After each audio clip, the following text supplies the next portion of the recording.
Om Sahana Bhavatu Sahana Bhunaktu Sahaviryam Karavavahai Tejasvinavadi Tamastu Mavit Vishavahai. Om Shanti Shanti Shanti.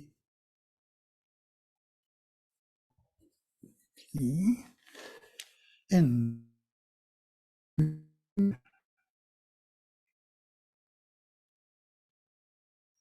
we are August 6th in Asia today.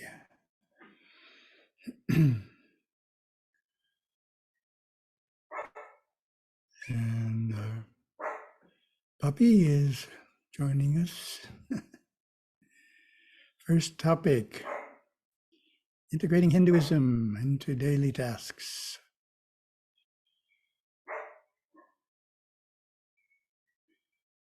This is similar to the idea presented in a recent Zoom satsang, and integrating the practice of attention and concentration into our daily life through the practice of mindfulness. It repeats the idea of mindfulness, but adds other practices as well that we can integrate. So as you'll see, the idea is integration. Hinduism is something we do all day long.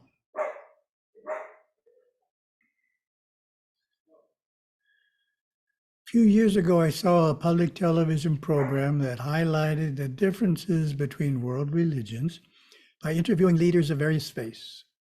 It became clear that for many faiths, one day of the week is a holy day, and attendance at a place of worship on that day is the primary religious obligation. So that's okay, not being critical. We can call this the one day a week single activity approach. Nice phrase. A Native American Indian leader interviewed about his tradition said his tribe had no word for religion, as it is just the way they live. Meaning that how they perform tasks throughout the day is influenced by religious principles and practices. This full immersion in faith defines the other end of the spectrum.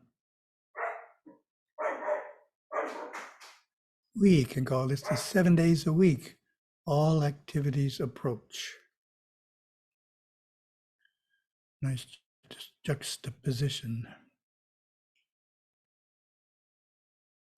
I have found that an individual can practice Hinduism following either approach or chart a path anywhere in between. This publisher's desk will offer suggestions for practicing Sanatana Dharma on the 7-day immersive approach, highlighting a few of the many possibilities for integrating Hinduism into our daily tasks. As we know, the more spiritual progress we make on the path to higher consciousness, eventual realization and liberation. Try again. As we know, the more we practice, the more spiritual progress we make on the path to higher consciousness, eventual realization and liberation. Clearly, one of the benefits of the immersive approach is that we can incorporate more practices into our week than would otherwise be possible.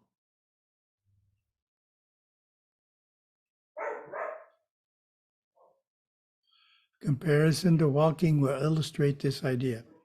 Common recommendation for maintaining health is to walk 10,000 steps a day. If this is prescribed as a separate activity before and after work or school, we may find we just don't have the time for it. To overcome this challenge, health professionals recommend incorporating walking into the work or school day. For example, take the stairs instead of the elevator. Or park a half mile from your destination and cover that distance by walking.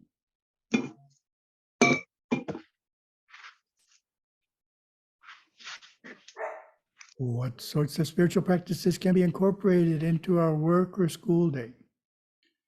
Let's first see how Karma Yoga, Bhakti Yoga, and Raja Yoga can be folded into daily tasks.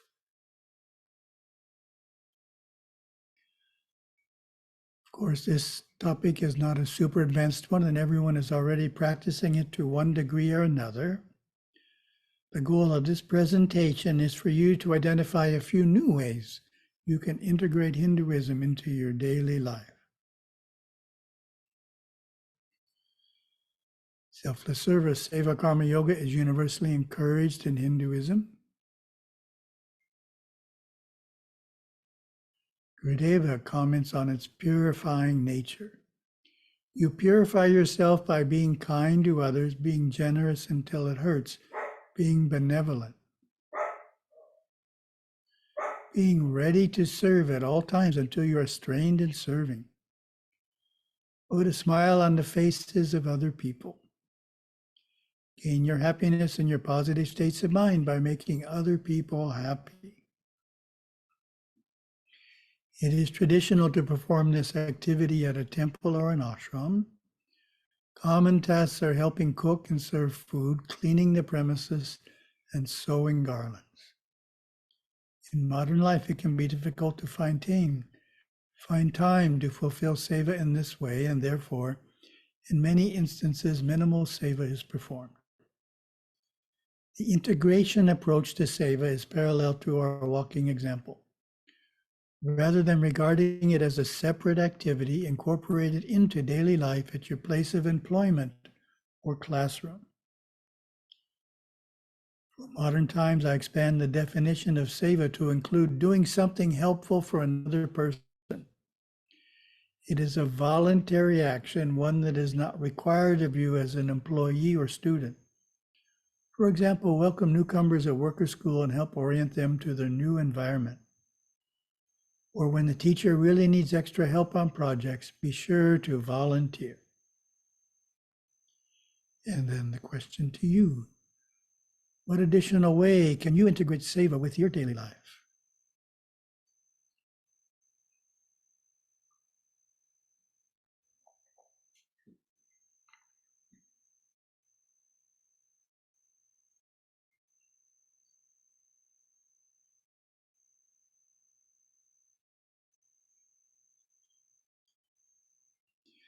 Devotional practice, Bhakti Yoga. Gurudeva gives this insightful description. Through Bhakti Yoga, the yoga of devotion, the combative mind becomes erased. Isn't that a beautiful image? The combative mind becomes erased, absorbed into the consciousness of the one self, the being permeating all beings. Bhakti Yoga again is traditionally performed at a temple or ashram or in your home shrine through attending puja, devotional singing, kirtan, etc. However, Bhakti Yoga can also be integrated into the workplace or classroom and hence allow us to perform more of it. At work, you can have a picture of a deity on your desk. If that is not allowed, then use an abstract symbol that reminds you of the deity. Mentally offer prayers throughout the day to the picture or symbol. In school, when beginning an important exam, mentally pray to Lord Ganesha to help you do your best. And offer a simple chant, even if it is silent, before beginning all meals. And the question to you, what additional way can you integrate Bhakti Yoga with your daily life?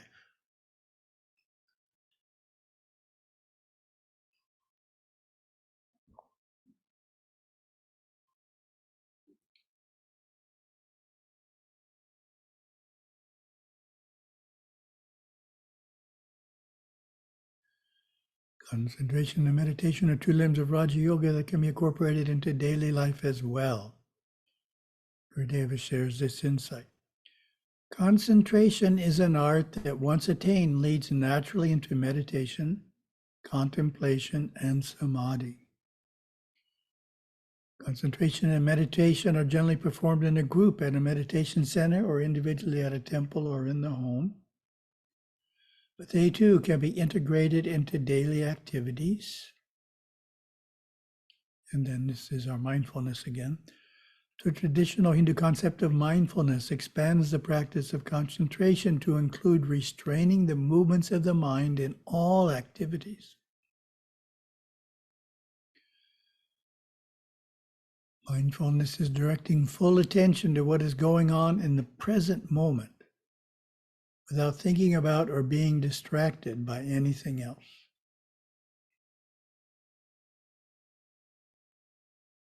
For example, while at work, keep focus fully on each task, not drifting into past memories or future plans.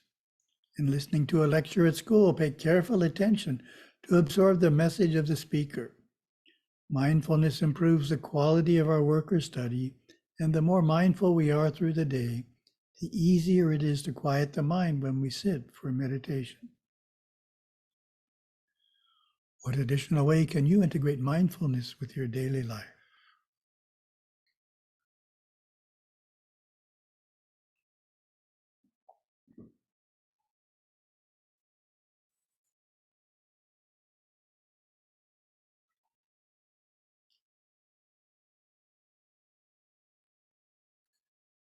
Next, let's look at two general practices that relate to making spiritual progress through activities at work or school.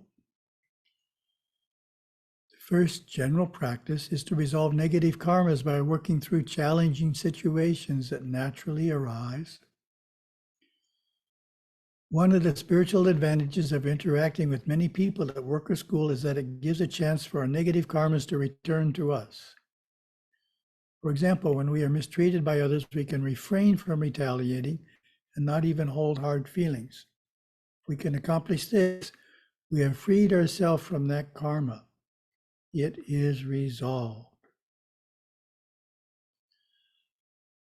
How can we manage such a high-minded response? What is your answer?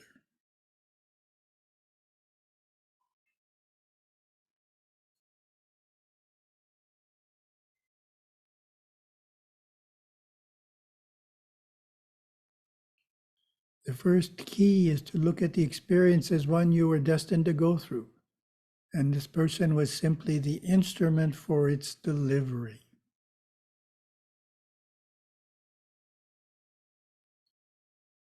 Had he or she not mistreated you in this way, someone else would have done so in the future. That depersonalizes it. Second general practice is to work daily on remaining centered amidst emotionally charged situations.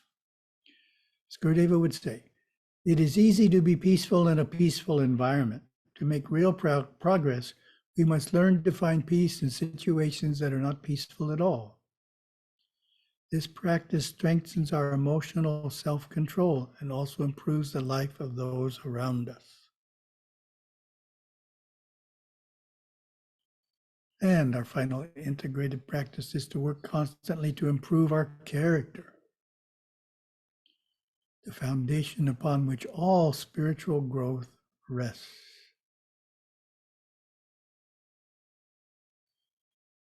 Character is defined as the sum total of mental and moral qualities distinctive to an individual. Gurudeva explains its importance. This is the foundation. Without this foundation, there is no spiritual growth, no fruit. Trying to realize the highest realizations before laying this foundation would be like taking a lime tree that was cut off from its roots and putting it into a bucket and expecting it to bear fruit. Of course, it will not. On the spiritual path, the first phase of effort is to build, improve, and transform our character. And of course, for that purpose, we have our character building workbook, giving us 64 qualities we can strive to improve. And then this lists the first 10. I don't need to read them to you.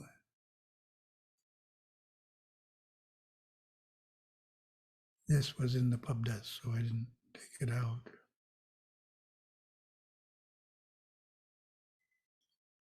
Okay, I need another slide for the last 5. Here we go. Our activities at work or school provide excellent opportunities to strengthen such qualities, particularly those we are weak on. So that, as you know, is our approach for adults, is don't work on them all, identify the ones you are weak on and work on those. For children, they should practice them all.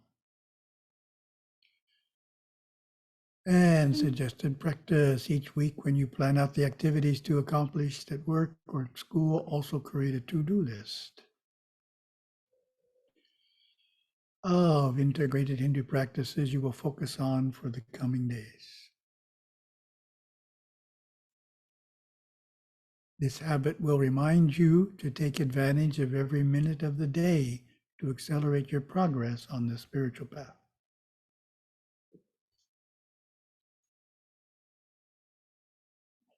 And again, as mentioned at the beginning, this is fundamental, basic material integrating Hinduism into daily life, which you're all familiar with. But the idea is maybe this presentation will catalyze you to figure out a few new ways you can integrate it. So that's the purpose. Hopefully that happened. Second topic is continuing the series of looking at character qualities through the approach of positive psychology, hoping that their way of explaining things will give you some new insights. As we mentioned, positive psychology studied all major religions and philosophical traditions and found that the same 6 virtues were shared in virtually all cultures across 3 millennia. Since these virtues are considered too abstract to be studied scientifically, positive psychology practitioners focus their attention on the strengths of character created by virtues and developed a list of 24 of them. And last week, we started covering the character strengths and the virtue of wisdom, which are creativity, curiosity, judgment, love of learning, and perspective. Last time we covered creativity and curiosity, and this week we'll cover the remaining 3, judgment, love of learning, and perspective. And judgment is not misspelled. That is the American English way of spelling it without the E, which certainly always looks wrong to me. Third character strength is judgment. In our character workbook, the word we used was discernment. How would you define judgment?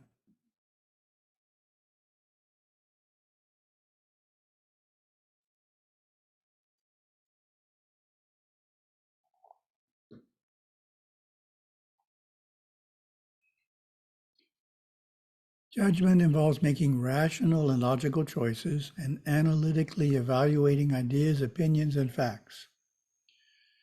To use a term that originally came from outside the character field, it is critical thinking, weighing the evidence fairly, thinking things through, and examining the evidence from all sides rather than jumping to conclusions.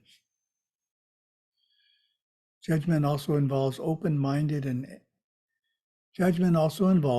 open-minded and able to change one's mind in the light of evidence, remaining open to others' arguments and perspectives. It should be clear at this point that judgment is a core strength of the head. It is a very thinking-oriented character strength. The strength of judgment is a corrective strength that it counteracts faulty thinking, such as favoring your current views or favoring ideas that are considered the dominant view, and therefore giving less attention to the less dominant view.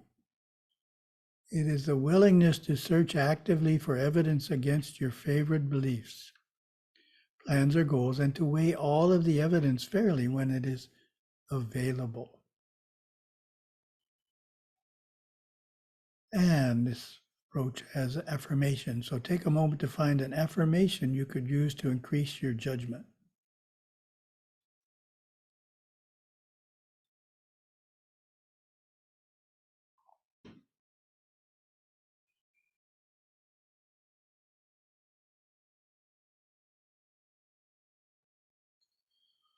Positive psychology's suggestion for an affirmation is, I weigh all aspects objectively in making decisions, including arguments that are in conflict with my convictions.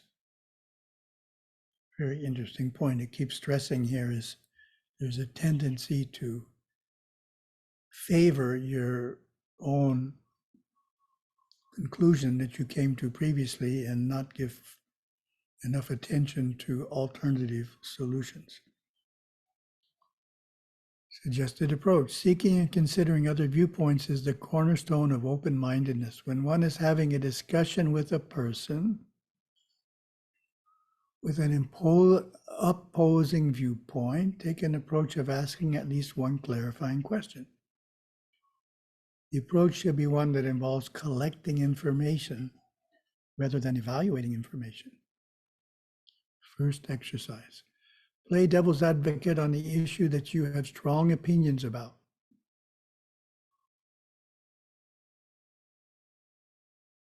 Okay, I didn't get that up on the screen. Okay. Examine a past event that you are not happy with, not following through with the goal, and brainstorm ideas for other ways that you could have approached that event activity.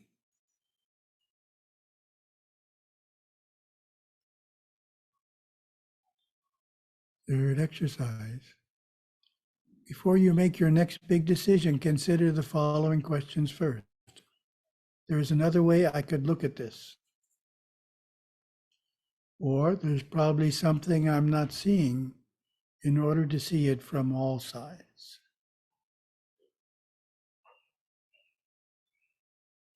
And the fourth character strength is love of learning.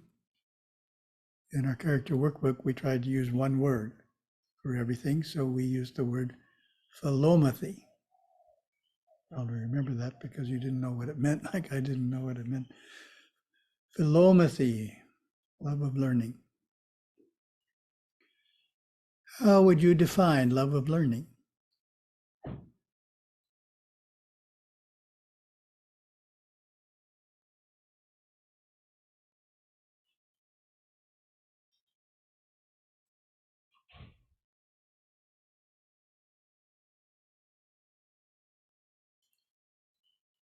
Love of learning means a passion for learning, a desire to learn just for learning's sake. In fact, curiosity and love of learning are among the most closely related strengths in the positive psychology classification.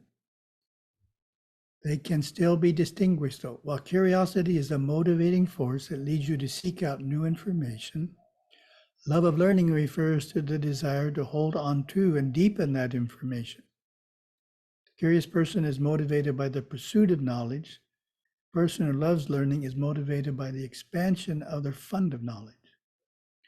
Where curiosity is often associated with a great deal of energy and a drive to gather information, the lover of learning is often more contemplative.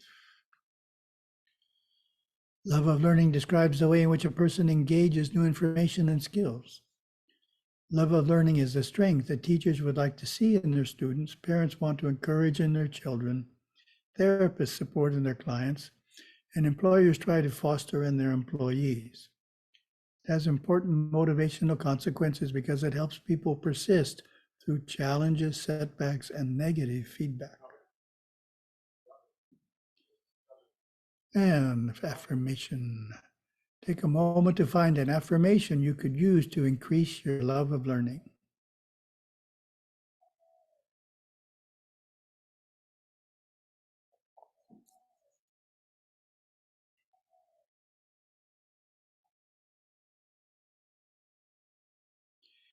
Positive psychology suggestion for an affirmation is, I am motivated to acquire new levels of knowledge or deepen my existing knowledge or skills in a significant way.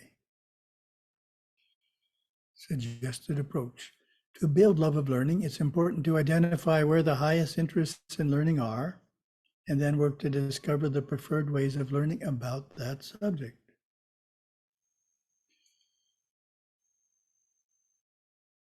Whether self-initiated, by reading, searching the internet, through a class, via hands-on experiences, peer learning groups, or by viewing video clips or documentaries. Pursue the learning of interest, systematically digging deeply into the material. And the first exercise. Deliberately learn 5 new words, including their meaning and usage, at least twice a week. That's one the monks have used. Second exercise, read a nonfiction book monthly on a topic you find absorbing and engaging. Third exercise, follow an ongoing global event through newspapers, TV, or internet.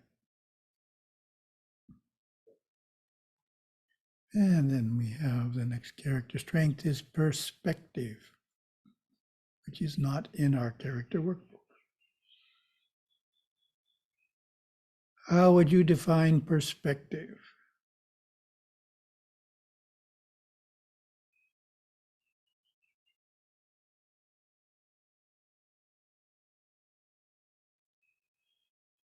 Perspective means the ability to see the bigger picture in life.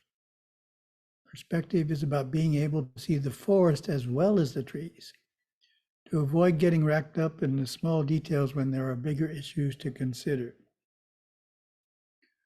While listening to others, perspective helps you to simultaneously think about life lessons, proper conduct, and what's best for the situation being discussed. This ability to look at systems as a whole or to think in big terms helps you to offer good advice. Perspective is distinct from intelligence, but represents a high level of knowledge, the capacity to give advice and to recognize and weigh multiple sides before making decisions. It allows the individual to address important questions about the conduct and meaning of life. And looking for our affirmation, take a moment to find an affirmation you could use to increase your perspective.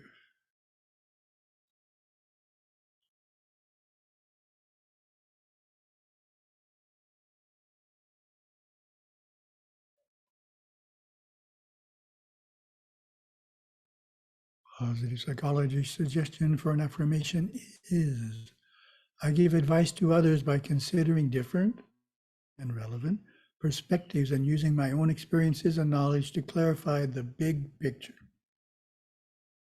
Big picture is the key word there. We're not hung up in all the details. Suggested approach. An intervention that has been shown to boost wisdom-related knowledge is to imagine having a conversation with a wise person about a problem. Imagine the full dialogue in terms of questions asked, responses given, the nuances of the discussion, and any advice that would be offered. First exercise. For your next interaction, first focus on listening carefully, and then focus on sharing your ideas and thoughts. Second exercise, read quotes on wisdom and find one that resonates and then rewrite it to make it your own and put it into memory. Try to think about ways that you can live more true to that quote. Third exercise, find someone wise, alive or someone who has passed on. Read or watch a film on their life and identify how their life can guide your decisions and actions.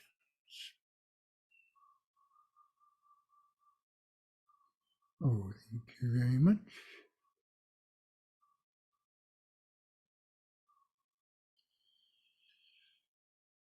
Oh.